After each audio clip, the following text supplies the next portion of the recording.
Hello everyone, welcome to my channel. હું કૃષ્ણા ગલાણી આપ સૌનું મારી ચેનલ પર સ્વાગત કરું છું. ધોરણ 6 હિન્દીમાં લાસ્ટ લેક્ચરમાં આપણે લોકો સમજદાર નહીં આ પાઠના સ્વાધ્યાય પોથીની અંદરના સવાલ જવાબો સમજેલા. બરાબર, પ્રશ્ન 4 સુધી આપણે સમજ્યા હતા. પ્રશ્ન 5 થી આપણે આજે આગળ સમજીશું.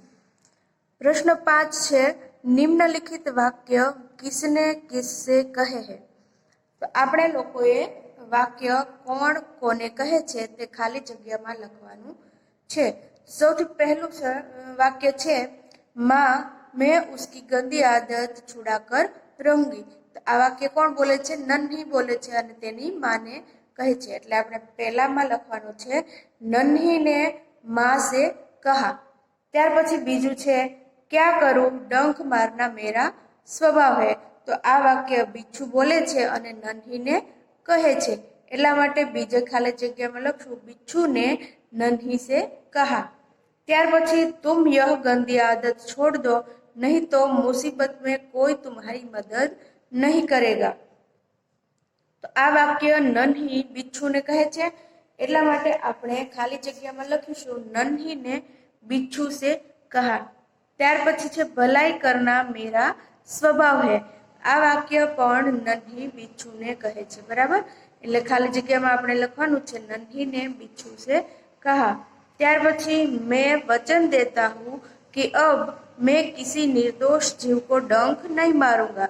આ વાક્ય બિચ્છુ કહે છે અને નન્હીને કહે છે. એટલા માટે અહીંયા લખવાનું છે, બિચ્છુ ને નન્હી સે કહા. ત્યાર પછી છે પ્રશ્ન 6, घटनाओं को उनके सही क्रम में लिखिए. આપણને અહીંયા જે વાક્યો આપેલા છે તે ઘટના પ્રમાણેના આડા અવળા ક્રમમાં છે. આપણે જે ઘટના પહેલા બની હોય તે પહેલા, તેના પછી બની હોય તે બીજું, એના પછી હોય તે ત્રીજું, એ રીતે ક્રમમાં લખવાનું છે. તો જોઈએ આપણે તેનો જવાબ શું આવે છે. તો સૌથી પહેલું છે, नन्ही ने बिच्छू को दलदल में फंसा हुआ देखा. આ ઘટના સૌથી પહેલા બને છે. ત્યાર પછી શું થાય છે, તો કે नन्ही ने बिच्छू को दलदल से निकाल कर सूखे स्थान पर रख दिया. એના પછી बिच्छू ने नन्ही को डंक मार दिया. એના પછી नन्ही अपनी माँ के पास चली गई અને તેના પછી नन्ही बिच्छू की आवाज सुनकर दौड़ती आ गई. बराबर. ત્યાર પછી છે પ્રશ્ન 7, निम्नलिखित प्रश्नों के उत्तर लिखिए. પહેલું છે, डंक मारने पर नन्ही ने बिच्छू से क्या कहा. तो जवाब આવશે, डंक मारने पर नन्ही ने बिच्छू से पूछा कि क्यों भाई तुमने मुझे डंक क्यों मारा. इस बात पर बिच्छू का लापरवाह जवाब सुनकर वह बोली, तुम यह गंदी आदत छोड़ दो नहीं तो कोई मुसीबत में तुम्हारी रक्षा नहीं करेगा. बीजू है, माँ ने नन्ही से बिच्छू के स्वभाव के बारे में क्या कहा. तो जवाब आवशे, माँ ने नन्ही से कहा, बिच्छू अपनी गंदी आदत का गुलाम है. तुम उसे चाहे कितनी बार बचाओ वह बार बार डंक मारता रहेगा. सवाल ત્રીજો, बिच्छू को पछतावा क्यों हुआ. तेनो जवाब આવી શકે, जब नन्ही ने दोबारा बिच्छू को बचाया तब बिच्छू अपने स्वभाव के अनुसार नन्ही को डंक मारने के लिए आगे बढ़ा. तब नन्ही ने उसे बोला, बिच्छू भाई ठिठक क्यों गए, डंक मारो. यह सुनकर बिच्छू शर्म से पानी पानी हो गया और इसलिए बिच्छू को पछतावा हुआ. चौथું છે, नन्ही बतख का स्वभाव कैसा था. जवाब आवे छे, नन्ही का स्वभाव बार बार भलाई करने का है. चाहे कोई उसके साथ कितना भी बुरा व्यवहार करे वह अपनी अच्छाई की आदत नहीं छोड़ती. ત્યાર પછી છે પ્રશ્ન 8, निम्नलिखित शब्दों के समानार्थी शब्द लिखिए. તો જે શબ્દો આપેલા છે તેના સમાનાર્થી એટલે કે જેના સમાન અર્થ થતા હોય તેવા શબ્દો લખવાના છે. તો નદી એટલે સરિતા, સ્થાન એટલે સ્થળ, સ્વભાવ એટલે પ્રકૃતિ, મુસીબત એટલે સંકટ, પ્રસન્ન એટલે ખુશ અને થિરકના એટલે खुशी से नाचना।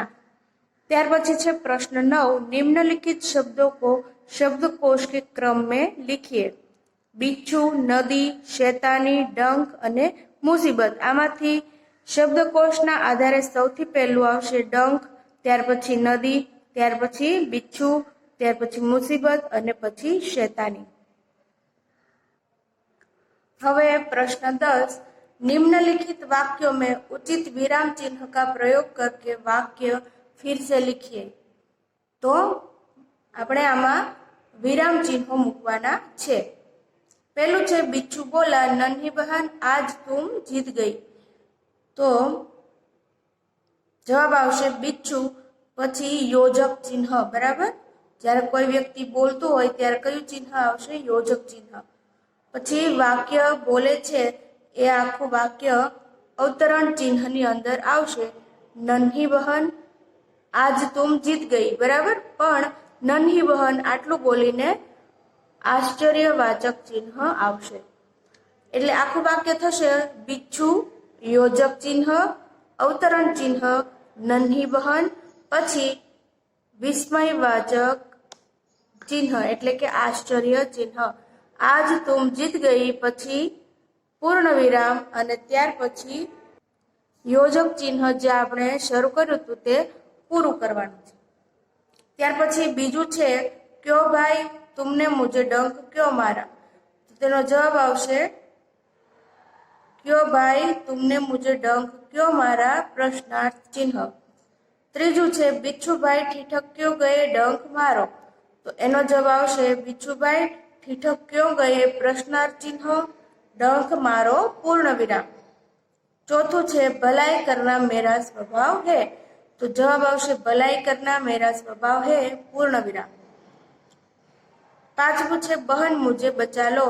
तो जवाब આવશે बहन પછી અલ્પ વિરામ मुझे बचा लो અને પૂર્ણ વિરામ। ત્યાર પછી છે પ્રશ્ન 11, निम्नलिखित मुहावरों के अर्थ लिखकर उनका वाक्य में प्रयोग कीजिए।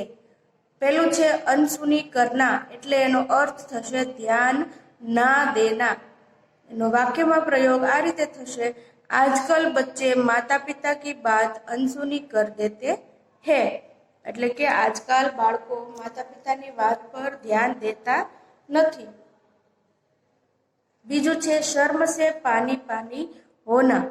એનો અર્થ થશે बहुत लज्जित होना, બરાબર। એટલે કે ગુજરાતીમાં શું અર્થ થાય કે ખૂબ જ શરમાઈ જવું। અને વાક્યમાં પ્રયોગ થશે કે ચોરી પકડે જાને પર લડકી શર્મ से पानी पानी हो गई। ત્યાર પછી ત્રીજું છે રાહ દિખાના એટલે શું થશે સહી રાસ્તા બતાના। વાક્યમાં પ્રયોગ થશે નન્ही ने बिच्छू को भलाई की राह बताई। ત્યાર પછી थिरकने लगना એટલે કે खुशी से नाचने लगना।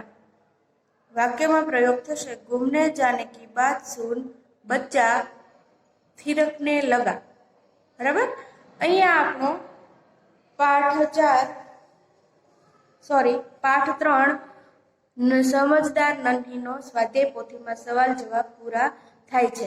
આશા રાખું છું તમને લોકોને દરેક સવાલ વ્યવસ્થિત રીતે સમજાઈ ગયા હશે અને જો ના સમજાયા હોય તો કમેન્ટ બોક્સમાં મને પૂછી લેવાનું, તમને હું જવાબ આપવાનો પૂરતો પ્રયત્ન કરીશ।